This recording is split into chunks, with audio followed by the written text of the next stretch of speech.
يوم الدين أما بعد فقد قال الله تعالى في القرآن العظيم والفرقان المجيد بعد أعوذ بالله من الشيطان الرجيم بسم الله الرحمن الرحيم وعاشروهن بالمعروف صدق الله العليم. எல்லா புகழும் ஏக இறைவன் அல்லாஹ் தஆலா தஆலா அவன் ஒருவனுக்கே உரித்தாகட்டுமாக. அவனின் அருமை நாயகம் முஹம்மது ரசூலுல்லாஹ் ஸல்லல்லாஹு அலைஹி வஸல்லம் அவர்கள் மீதும் அவர்கள் வலியுறுத்தி வாழ்ந்த சஹாபாக்கள், தாபீன்கள், தபா தாபீன்கள், நல்லோர்கள் நம் அனைவர்கள் மீதும் அல்லாஹ்வின் சாந்தியும் சமாதானம் என்றென்றும் நிலவட்டுமாக. ஆமீன். அஸ்ஸலாமு அலைக்கும் வரஹ்மத்துல்லாஹி வபரகாத்துஹு. அல்லாஹ் ஜல்லஷானு தஆலா மனித குலத்தை படைத்து ஆண் பெண் என்கிற இரு இனங்களாக படைத்து பல்வேறு வேறுபாடுகளுடன் கூடிய ஒரு மனித சமுதாயமாக அல்லாஹ் உலகத்தில் படைத்திருக்கிறார்.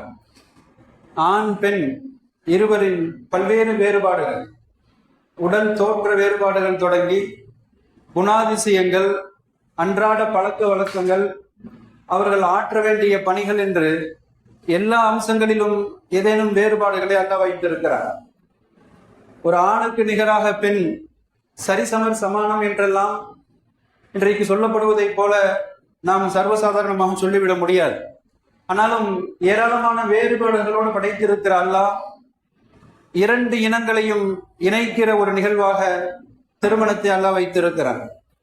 இப்ப நிக்காஹ் என்கிற திருமணம் உலகின் எங்கோ ஒரு மூலையில் பிறக்கிற இரண்டு வேறுபட்ட தன்மைகளை கொண்டிருக்கிற, பல்வேறு குணாதிசயங்களை கொண்டிருக்கிற இரண்டு இனங்களை ஒன்றிணைக்கிற ஒரு நிகழ்வாக இஸ்லாமிய பார்வையில் இந்த திருமணங்கள். பொதுவாக அல்லாஹ் குர்ஆனில ஆணுக்கு நிம்மதியாக பெண் மனைவி என்று அல்லாஹ் குறிப்பிடுகிற போது இன்றைக்கு பல்வேறு குடும்பங்களில் இழந்து தவிக்கிற ஒரு மிக முக்கிய அம்சமாக இந்த நிம்மதி. எதற்காக மனம் முடிக்கப்பட்டதோ அந்த நிம்மதியை தொலைத்துவிட்டு வீட்டிற்கு செல்வதற்கு யோசிக்கிற நிலைகள் எல்லாம் கூட பல குடும்பங்களிலே பார்க்கிறோம். அந்த வகையில நாம் இஸ்லாமிய குடும்ப வாழ்வு, திருமண வாழ்வு என்று வருகிற போது இப்ப நிம்மதியான வாழ்வு அமைய வேண்டுமானால், கணவன் மனைவி இருவருக்கும் இடையிலான ஒருவித மகிழ்ச்சிகரமான மனவாழ்வு அமைய வேண்டுமானால் மார்க்கம் சொல்லுகிற சில அற்புதமான அறிவுரைகளை நாம் தெரிந்தாக வேண்டும். பொதுவாக இந்த குடும்ப வாழ்க்கையில கணவன் மனைவி இப்ப இருவருக்கும் மத்தியில் அவர்கள் கடைபிடிக்க வேண்டிய சில முத்தான உபதேசங்களை மார்க்க அறிஞர்கள் சொல்லுவார்கள். இன்னைக்கு பல குடும்பங்கள்ல பிரச்சனைகளுக்கு அடிப்படை காரணம் ஒருவரை ஒருவர் மதிக்காத தன்மை, இப்ப செய்யுகிற உபகாரத்திற்கு நன்றி செலுத்தாத தன்மை, அவரின் உரிமைகளை மறுக்கிற, அவர்களின் கருத்துக்களை மதிக்காத ஒரு தன்மை என்று நிறைய வரிசையாக சொல்லலாம். நபிகள் ஸல்லல்லாஹு அலைஹி வஸல்லம் அற்புதமான வாழ்வியலை நமக்கு சொல்லித் தருகிறார்கள். பிரபலமாக நாம் அறிந்திருக்கலாம். முதலாவதாக சொல்லுவார்கள், கணவனை மதிக்கிற மனைவி, மனைவியை மதிக்கிற கணவன் குடும்பத்திலே அமைகிற போது அந்த குடும்பம் என்றைக்குமே தோல்வியை தழுவாது. அது ஒரு வெற்றிகரமான குடும்ப வாழ்வாக அமையுமா? நபிகள் ஸல்லல்லாஹு அலைஹி வஸல்லம் நாம் பிரபலமாக அறிந்திருக்கலாம். அன்னை ஆயிஷா கூட ஓட்டப்பந்தயம் வைப்பாங்க. அப்ப முதல் கட்டத்துல நபிகள் ஸல்லல்லாஹு அலைஹி வஸல்லம் தோற்று போவார்கள், அன்னை ஆயிஷா ஜெயிப்பார்கள். இந்த ஹதீஸுக்கு விளக்க உரையை சொல்லித் தருவார்கள். நபிகள் ஸல்லல்லாஹு அலைஹி வஸல்லம் ஒரு பெரும் பலசாலி, அதுவும் ஒரு நபி, பல ஆண்களின் வலிமை தரப்பட்டவர்கள், சாதாரண மனிதர் அல்ல. ஒரு பெண்ணிடத்திலே தோற்று போகிறார்கள் என்று சொன்னால் பெருமானார் எவ்வளவு பலசாலி அப்படின்னு சொன்னா, ஒரே இரவில் 7 வானம் தாண்டி மேராஜ் போய்விட்டு வருகிற அளவிற்கு ஒரு பெரும் பலசாலி. குர்ஆன் வஹி எவராலும் சுமக்க முடியாத பெரும் கணம் கொண்டிருக்கிற வகையை சுமந்த ஒரு பெரும் பலசாலி நபிகள் ஸல்லல்லாஹு அலைஹி வஸல்லம். மனைவியோடு நடக்கிற ஓட்டப்பந்தயத்துல பெருமானார் தோற்று போகிறார்கள். காரணம் அதுதான், மனைவியை வெற்றி பெற வைத்து நபிகள் ஸல்லல்லாஹு அலைஹி வஸல்லம் மகிழ்ந்திருக்கிறார்கள். சில நேரங்களில் தோல்வி கூட, தோற்று கூட நாம் வெற்றி பெற முடியும், தோல்வியில் கூட மகிழ்ச்சி உண்டு என்பதை நபிகள் ஸல்லல்லாஹு அலைஹி வஸல்லம் வரலாறுகளிலே பார்க்கிறோம். கண்ணிமிக்கவர்களே, இது இரண்டாவது மீண்டும் ஒரு முறை ஓட்டப்பந்தயம் நடக்கும். ஆயிஷா அம்மாவே சொல்லுவாங்க, முதல் தடவை நான் ஜெயிச்சேன், இரண்டாவது தடவை நான் கொஞ்சம் சதை பிடிப்புள்ள பெண்ணாக ஆகிவிட்டேன், கொஞ்சம் சதை வச்சுட்டாங்க. நபிகள் ஸல்லல்லாஹு அலைஹி வஸல்லம் என்னை ஜெயித்தார்கள் என்று குறிப்பிடுவதை பார்க்கிறோம். மன்னிமிக்கவர்களே, யோசித்து பார்த்தா மன வாழ்க்கையில பொதுவா இந்நாள் மணமக்களாக இருந்தாலும் சரி அல்லது முன்னாள் மணமக்களாக இருந்தாலும் சரி, எல்லோருக்கும் பொதுவான ஒரு அவசியம் கடைபிடிக்க வேண்டிய அம்சமாக அவ்வப்போது விட்டு கொடுத்து போகிற, மதித்து வாழுகிற தன்மை மிக அவசியம்.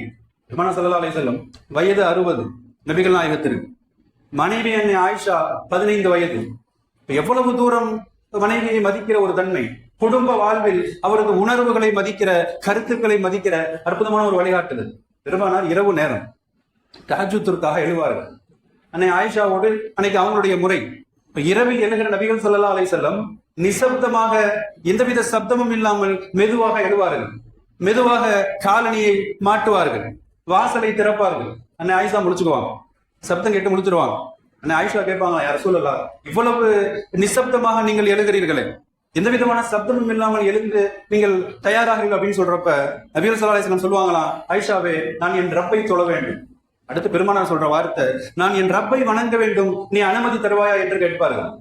அப்ப அல்லாஹ்வை வணங்குவதற்கு, நடுநிசையில் இருந்து அவனை இபாதத் செய்வதற்கு அனுமதி கேட்கிறார்கள். காரணம் இரவு நேரம், அது மனைவியின் உரிமைக்கான நேரம். அப்ப இந்த உரிமையில் தலையீடு இல்லாமல் போவதற்காக அன்பு மனைவியிடத்திலே அனுமதி கேட்பார்கள். நான் என் ரப்பை வணங்க வேண்டும், நீ அனுமதி தருகிறாயே என்று பார்க்கிறோம். மன்னிமிக்கவர்களே, இப்ப இந்த அளவுக்கு நபிகள் ஸல்லல்லாஹு அலைஹி வஸல்லம் குடும்ப வாழ்க்கையில இரண்டு தரப்பிலுமே ஒரு முறையான முறையில் மதிக்கப்பட வேண்டும். இருவரின் உரிமைகளும் மதிக்கப்பட வேண்டும். கண்ணிமிக்கவர்களே, அஹ்மத் ரஹ்மத்துல்லாஹி அவங்க சொல்லுவாங்க, பெரும் மார்க்க மேலே சொல்றாங்க, பொதுவா பெண்களை பொறுத்த வரைக்கும் அவர்கள் புகழ்வதை விரும்புவார்கள். புகழ்வது, 4 பேருக்கு மத்தியில் அவங்கள பத்தி பெருமையா சொல்றது, அவர்களின் சமையலை பாராட்டுவது, அவர்களின் இன்ன பிற திறமைகளை குறித்து பெருமையாக பேசுவது, அல்லாஹ் அவர்களுக்கு வழங்கி இருக்கிற பல்வேறு ஆற்றல்களை குறித்து, அவர்களது தனித்தன்மைகளை குறித்தெல்லாம் நாம் புகழ்ந்து பேசுவது, இது பெண்கள் விரும்புகிற அம்சம் சொல்லுவாங்க. கண்ணிமிக்கவர்களே, அதனால நபிகள் ஸல்லல்லாஹு அலைஹி வஸல்லம் எந்த மனைவியை குறித்தும் மரியாதை குறைவா அவங்க பேசினதில்லை. எதேனும் சொல்வதாக இருந்தால் பெருமானார் சொல்லுகிற வார்த்தை என்ன தெரியுமா? உங்கள் தாய் கத்திஜா இப்படி சொன்னாங்க, உங்கள் தாய் ஹப்சா இப்படி சொன்னார்கள், உங்கள் தாய் உம்மு சலமா இப்படி சொன்னார்கள் என்று நபிகள் ஸல்லல்லாஹு அலைஹி வஸல்லம் அறிமுகம் செய்து வைக்கிற வார்த்தைகளை கூட கண்ணியமிக்க வார்த்தைகளை பார்க்கிறோம். கண்ணியமிக்கவர்களே, இன்னைக்கு நம்முடைய நடைமுறை எவ்வளவு தூரம் மரியாதை கொடுக்கிறோம், வார்த்தைகளில் எவ்வளவு ஒருவித மரியாதையற்ற தன்மை, எவ்வளவு ஒரு கண்ணிய குறைவான வார்த்தைகளை பயன்படுத்துறோம். வா போ என்றெல்லாம் சொல்லுவது, சில நேரங்கள்ல இன்னமும் மிக மோசமான வார்த்தைகளை பயன்படுத்துவது, பல்வேறு குறைகளை சுட்டிக்காட்டி அவதூறான பட்ட பெயர்களை வைத்தெல்லாம் சொல்வது என்றெல்லாம் பார்க்கிறோம். மன்னிமிக்கவர்களே, இப்ப முதலாவது அம்சமாக ஒருவர் இன்னொருவரை மதித்து வாழ்கிற தன்மை இருக்கிற போது இந்த குடும்ப வாழ்வு அற்புதமான ஒரு வாழ்வாக அமையும். மன்னிமிக்கவர்களே, இதே இன்னொரு தரப்புல மனைவிமார்களும் கணவனை மதிக்க கடமைப்பட்டிருக்கிறார்கள். நான் ஒரு பக்கம் மட்டும் இல்ல, அப்ப இவர்களும் கணவனை மதிப்பது. ஹதீஜா ரலியல்லாஹு அன்ஹா கடைசி காலகட்டத்தில் இருக்கிறாங்க, உடல்நிலை சரியில்லாத ஒரு மிக மோசமான நிலையில் இருக்கிறாங்க, தானாக எழ முடியாத நிலை. திடீரென அன்னை ஃபாத்திமாவை அழைப்பார்கள், மகள் ஃபாத்திமா ரலியல்லாஹு அன்ஹா. கூப்பிட்டு சொல்லுவாங்க, என்னை எழுந்து உட்கார வையுங்கள், என்னை எழுந்து அமர வையுங்கள். அவங்க சிரமப்பட்டு எந்திரிச்சு உட்கார வைப்பாங்க. ஃபாத்திமா கேட்பாங்களாம், என் தாய் ஹதீஜா அவங்களை, இவ்வளவு சிரமப்பட்டு நீங்கள் எழுந்து அமர வேண்டுமா? இவ்வளவு எழ முடியாத நிலை, அதையும் மீறி எழுந்து நீங்கள் அமர விரும்புகிறீர்களே, என்ன காரணம் அப்படின்னு கேட்கிறப்ப ஹதீஜா அம்மா சொல்லுவாங்களாம், இது உன் தந்தை நபிகள் ஸல்லல்லாஹு அலைஹி வஸல்லம் அவர்கள் வரக்கூடிய நேரம். பெருமானார் காலத்துல எந்த சந்தர்ப்பங்களிலும் நான் அவர்கள் வருகிற போது எழுந்து நின்று அவர்களை வரவேற்பேன், மரியாதை நிமித்தமாக. அப்ப வருகிற கணவனை வரவேற்பதற்காக நான் எழுந்து நின்று வாசல் வரை சென்று அன்போடு புன்முறுவலோடு அவர்களை வரவேற்பேன். எனக்கு உடம்பு சரியில்லை, ஆனாலும் நான் அமர்ந்து அவர்களை வரவேற்க விரும்பவில்லை, எனவே எதை முயற்சித்தேன்னு சொல்லுவாங்க. கண்ணிமிக்கவர்களே, யோசித்து பார்க்கிறோம், இந்த அளவிற்கு இரண்டு தரப்பிலும் மரியாதைகள் பகிரப்பட வேண்டும். இன்னைக்குள்ள காலகட்டத்துல மரியாதைகள் பெருசா எதிர்பார்க்க முடியாது குடும்பங்கள்ல. எவ்வளவு அனுபவங்களிலே பார்க்கிறோம். ஏன்னா மேற்கத்திய கலாச்சாரம், அது சொல்ல போனா போன் எல்லாம் பேசிக்கிட்டு இருந்தாங்க அப்படின்னு சொன்னா உள்ள வர்றது போறது கூட தெரியாது, யார் வர்றாங்க போறாங்க. அதுவும் பெரிய முசீபத்த சீரியல்கள், அதுகள்ல முன்னாடி உட்காந்துட்டாங்க அப்படின்னு சொன்னா வரக்கூடிய கணவனுக்கு மரியாதையே இருக்காது. என் சில நேரங்கள் வரக்கூடிய விருந்தாளிக்கு கூட மரியாதை இருக்காது. கண்ணிமிக்கவர்களே, இப்ப முதலாவது மிக முக்கிய அம்சமாக ஒருவர் மற்றொருவரை மதித்து வாழுகிற போது இந்த குடும்பம் சிறந்த குடும்பமாக அமையும். இரண்டாவது உலமாக்கள் சொல்லுவாங்க, இந்த கணவன் மனைவி உறவுல பொதுவாக மிகப்பெரிய பிரச்சனை சொன்னா, பல்வேறு குடும்பங்கள் மனமாகி சில மாதங்களிலேயே தலாக்கு வந்து நிற்கிறார்கள், உறவு வாழ விருப்பமில்லை என்று சொல்லுகிறார்கள், தொடர விருப்பமில்லை என்று சொல்லுகிறார்கள், பெண்புறம் இருந்து கொலா கேட்கிறார்கள். காரணம் என்ன அப்படின்னு சொன்னா, இப்ப 2 பேரும் ஒருவர் மற்றவரோடு மனம் விட்டு பேசுறது கிடையாது. இன்னைக்கு போனுடைய செல்போன்களில் எவ்வளவு நேரம் உறவாடுகிறோமோ, அப்ப செல்போனுக்கு எவ்வளவு நேரம் கொடுக்கிறோமோ அதில் ஒரு குறைந்தபட்ச நேரம் கூட குடும்பத்தாரோடு நாம் செலவழிப்பதில்லை. குறிப்பாக கணவன் மனைவியோடு, மனைவி கணவனோடு. சொல்லப்போன பெண்களின் தியாகங்கள் நாம் சிந்தித்து பார்க்க வேண்டும். மனைவிங்கிறவங்க எவ்வளவு, ஒரு உதாரணத்துக்கு ஒரு 50 வருடம் ஒரு குடும்ப வாழ்வு, ஒரு கணவன் மனைவி ஒரு 50 ஆண்டு கால வாழ்வு அப்படிங்கிறப்ப அவருடைய தியாகங்கள் விடுமுறை இல்லாமல் கணவனுக்காக, குடும்பத்திற்காக, கணவனின் குடும்பத்திற்காக, பிள்ளைகளுக்காக அவர்கள் படுகிற பாடு கொஞ்ச நஞ்சம் இல்லை கண்ணிமிக்க அவர்களே. அதனாலதான் நமக்கு எவ்வளவோ கிதுமத் பண்ணியிருப்பாங்க. உடம்பு சரியில்லாதப்ப, பல்வேறு சந்தர்ப்பங்கள்ல, கைகால் வலிக்கிற நேரங்கள்ல அப்ப எவ்வளவு நிறைய பணிவிடைகளை செய்திருப்பார்கள். ஒரு காய்ச்சல், தலைவலி என்றெல்லாம் வருகிற போது பார்த்து பார்த்து நமக்கு பணிவிடை செய்திருப்பார்கள். அதனாலதான் உலமாக்கள் சொல்லுவாங்க, ஒரு சிறிய ஒரு கணக்கு, ஒரு மனைவி ஒரு 50 ஆண்டு காலம் வாழக்கூடிய ஒரு மனைவி, அந்த 50 ஆண்டு காலம் கிட்டத்தட்ட 60 மாதங்கள் அவர்கள் செய்கிற பணிவிடைகளை, ஒரு வீட்டுக்கு வேலைக்காரி வச்சிருக்கோம் அப்படின்னு சொன்னா மாதம் ஒரு 5000 சம்பளம். ஒரு உதாரணமாக ஒரு மாதத்திற்கு 5000 என்று சம்பளம் நிர்ணயித்து ஒரு வேலைக்காரியை நாம் வைத்திருக்கிற போது 50 ஆண்டுகளில் கணக்கிட்டு பார்த்தால் 30 லட்சம் என்று வரும். இவ்வளவு ஒரு பெரும் தொகையை நாம் வெறுமனே வீட்டு வேலைக்காக வைத்திருக்கிற வேலைக்காரிக்கு தந்தாக வேண்டும். இப்ப பெண்களின் மனைவிமார்களின் தியாகங்கள் அந்த அளவிற்கு மட்டுமல்ல. நாம் வெளியூர்களுக்கு போகிற போது பல்வேறு பயணங்களிலே கிளம்புகிறோம். இப்ப வீட்டை பாதுகாப்பதற்கும் பிள்ளைகளை பாதுகாப்பதற்குமாக நாம் விட்டு செல்கிறோம். அதற்கு ஒரு கணக்கெடுத்து வைத்துக் கொண்டால் பல லட்சங்களை தாண்டும். வீட்டுக்கு ஒரு வாட்ச்மேன் வச்சோம் அப்படின்னு சொன்னா எவ்வளவு பெரும் தியாகங்கள். நம்முடைய பிள்ளைகளை பராமரிப்பதற்காக தினந்தோறும் அவர்களை சுத்தம் செய்து நல்ல முறையிலே அவர்களை பராமரிக்கிற ஒரு ஆயா வேலை என்று வைத்துக் கொண்டால் பல லட்சங்கள். அப்படியே நம்முடைய பெண்கள் அப்படி கேட்க போறதில்லை. ஆனாலும் நாம் யோசித்து பார்க்கிறோம், அவர்களின் தியாகங்களை நாம் மதிக்கப்பட வேண்டும். மன்னிமிக்கவர்களே, பொதுவா பெண்களை பொறுத்த வரைக்கும் மனம் விட்டு பேசுவது, நம்முடைய நிறை குறைகளை குறித்து, அடுத்த நாள் செயல் திட்டங்களை குறித்து, வருங்கால எதிர்காலங்களை குறித்து, குழந்தையின் நலன்களை குறித்தெல்லாம் அவ்வப்போது மனம் விட்டு பேசுகிற போது கருத்து வேறுபாடுகளுக்கு அதில் இடம் இருக்காது. கண்ணிமிக்கவர்களே, கணவனின் தியாகமும் மதிக்கப்பட வேண்டும். ஒரு பக்கம் மனைவி இவ்வளவு பெரும் தியாகங்கள். கணவனை பொறுத்த வரைக்கும், ஆண்களை பொறுத்தவரை எவ்வளவு ஒரு பரிதாபகரமான ஒரு சமுதாயம் அப்படின்னு சொன்னா, சம்பாதிக்கிற அத்துணையும் மனைவி மக்களுக்காகவே காரை வார்க்கிற ஒரு அற்புதமான தியாகி. இவருக்கு உடம்பு சரியில்லாட்டி கூட பெருசா அரட்டிக்க மாட்டாரு. ஆனால் மனைவி குழந்தைகளுக்கு ஏதேனும் ஒன்று என்கிற போது கடன் வாங்கியாவது நல்ல ஆரோக்கியத்தை மீட்டு கொண்டு வர முயற்சிகளில் அவர் ஈடுபடுவார். கண்ணிமிக்கவர்களே, அதனாலதான் ஒரு ஆணை பொறுத்த வரைக்கும், ஒரு நல்ல கணவனை பொறுத்தவரை, ஒரு 25 வயசுல அவன் உழைப்பதற்கு ஆரம்பித்து கடுமையான உழைப்பு, தினந்தோறும் உழைப்பு என்று உழைத்து உழைத்து வாழ்வின் கடைசி வரை குடும்பத்திற்காக உழைக்கிற ஒரு பெரும் தியாகி கணவன் என்று சொல்ல நாம் கண்ணிமிக்கவர்களே. ஆனாலும் பெண்களுடைய ஒரு நன்றி கெட்டத்தனம், இவ்வளவு காலம்பூரம் உழைச்சு களைச்சு போய் முதுமை நிலையை அடைகிற போது, அல்லது ஏதேனும் ஒரு காரணத்தால இந்த மனைவி கேட்ட ஏதேனும் ஒண்ணு தரல அப்படின்னு சொன்னா, எதிர்பார்த்த ஒன்று ஏதேனும் நடக்காத போது பெரும்பாலும் வருகிற வார்த்தையை பார்க்கிறோம், உன்னை கட்டி எவ்வளவு நாள் என்னத்தை கண்டேன், இத்தனை வருஷத்துல உன்னை கட்டி என்னத்தை கண்டேன். இப்ப நன்றி கெட்ட வார்த்தை கண்ணிமிக்கவர்களே. யோசித்து பார்க்கிறோம், 2 தரப்புமே அவர்களுடைய உறவுகள் மதிக்கப்பட வேண்டும். மனம் விட்டு பேசுவது குடும்ப வாழ்க்கையில் கருத்து வேறுபாடுகளை களையும். கண்ணிமிக்கவர்களே, யோசிச்சு பார்த்தா எந்த குடும்பங்களில் புரிதல் இருக்கிறதோ, கணவன் மனைவியை புரிகிற, மனைவி கணவனை புரிகிற வாழ்வு அமைந்தால் அந்த திருமண வாழ்வில் தோல்வியை. கண்ணிமிக்கவர்களே, இது 2வது அம்சம். 3வது ஒரு மிக முக்கியமான அம்சம் என்னன்னு சொன்னா, நல்ல வெற்றிகரமான ஒரு திருமண வாழ்வுக்கு தௌஜீஹாத் என்று சொல்லுவார்கள். தௌஜீஹாத் அப்படின்னு சொன்னா ஒருவர் மற்றவரை கவனிக்கிற பண்பாடு. குடும்பங்களிலேயும் கவனம் செலுத்தப்பட வேண்டும். திருமணம் வியாபாரம் மட்டும் பார்ப்பேன், குடும்பத்தை கண்டுக்காம போறது, அல்லது நண்பர்களிடத்திலே நெருங்கி பழகுவேன், குடும்பத்துக்கு முக்கியத்துவம் தர்றதில்லை, பல்வேறு பொழுதுபோக்குகளிலே நான் புரண்டு கொண்டிருப்பேன், குடும்பத்திற்கு உரிய அங்கீகாரம் தருவதில்லை. இது போன்ற நிலைகள் இல்லாமல் குடும்பத்தில் கவனிக்கிற, குடும்பத்தின் பக்கம் கவனம் செலுத்துகிற பண்பாடு அது கவனத்திலே கொள்ளப்பட வேண்டும். மன்னிமிக்கவர்களே, எந்த அளவுக்கு அப்படின்னு சொன்னா, அபுல் அஸ்வத்னு ஒருத்தவங்க, ஒரு பெரிய இமாம் அபுல் அஸ்வத், திருமணங்கிறது அது பருவ வயதை அடைகிற அந்த நாள் முதலிலேயே நல்ல ஒரு சாலிகான ஒரு இளைஞன் துவா செய்ய வேண்டுமா, பருவ வயசுல இருந்தே துவா கேட்கணுமா, யாரெல்லாம் எனக்கு சாலிகான மனைவியை தா, எனக்கு பிறக்கிற குழந்தைகளும் சாலிகான குழந்தைகளாக வேண்டும் என்கிற அந்த சிந்தனை பருவ வயதிலிருந்தே துவங்க வேண்டும். இன்னைக்கு நம்ம கல்யாணம் முடிச்சதுக்கு அப்புறம் கூட துவா செய்யறது இல்லை, யாரெல்லாம் எனக்கு சாலிகான குழந்தை வேண்டும் அப்படின்னு சொல்லி நம்ம அல்லாட்ட கேட்கறது இல்லை. இப்ப இமாம் அபுல் அஸ்வத் அவங்க இப்ப 3 பிள்ளைகள், 3 பிள்ளைகளையும் மார்க்க அறிஞர்களாக, முஃப்திகளாக அவர் உருவாக்குகிறார்.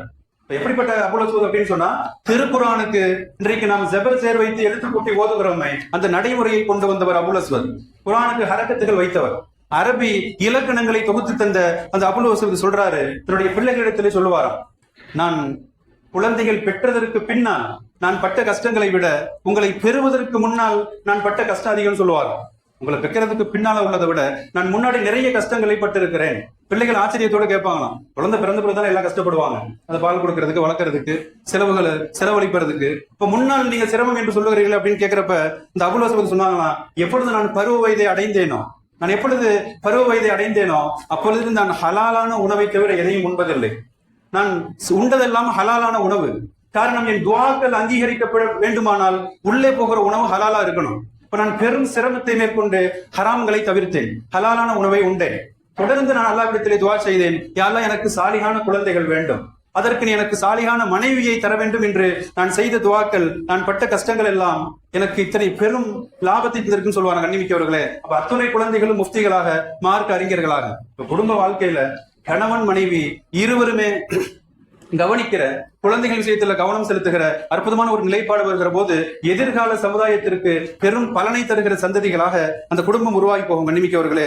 இன்னொரு மிக முக்கியமான அம்சம் இந்த குடும்ப வாழ்க்கையில வெற்றிகரமான மனவாழ்வு அமையணும் அப்படின்னு சொன்னா அன்பளிப்புகளை அவ்வப்போது பகிர வேண்டும். கணவன் மனைவிக்கு, மனைவி கணவனுக்கு எதிர்பாராத நேரங்களில் சர்ப்ரைஸாக ஏதேனும் அன்பளிப்புகள். நபி ஸல்லல்லாஹு அலைஹி வஸல்லம் சொல்லுவாங்க, அன்பளிப்புகளை பகிர்ந்து கொள்ளுங்கள், அன்பை வளருங்கள் பெருமானார் சொல்றாங்க.